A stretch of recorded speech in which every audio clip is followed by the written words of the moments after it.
Literally, they're the same wig, just in different colors.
The black one, and from looking at it, it looked like something that it looked like my kind of hair, y'all. It just looked like something that I love to rock when I can rock a wig, long, curly, and I just like it. I like it. I got it in that other color, of course, so I'm assuming it looks the same, just a different color.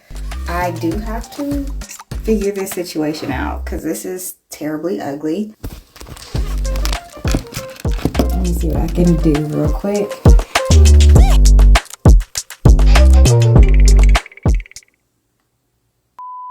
Okay, I think I did a little something. I'll make it a little tighter.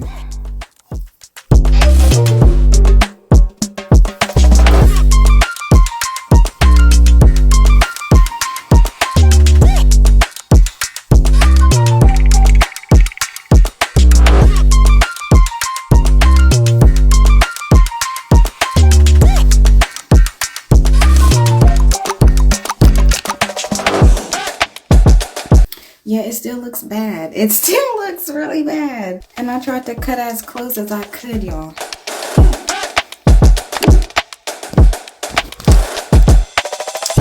This is how it's looking. Doggone it, this is cute. Okay. Other than this little piece here, I gotta figure that out. The hair is nice. It's not frizzing up yet, but I'm gonna give it an hour. No, I'm just kidding. Y'all know how curly hair is. But nonetheless, I'm liking it. It's definitely not a perfect score due to the part in that little lace situation that I cannot get to look very natural. But other than that, I'm feeling it. I'm feeling the hair. I'm probably gonna go ahead and put this beanie on or something because it is cold outside. We do have ice out there. So I'm going to go ahead and bundle up and start my day. And if I have any more thoughts on this hair, I will definitely be tuning back in to let y'all know. I am feeling cute though, so you know, I can't even lie about it. I'm about to go ahead to the church to finish setting up for the wedding tonight. And yeah, I will come back and chat with y'all later.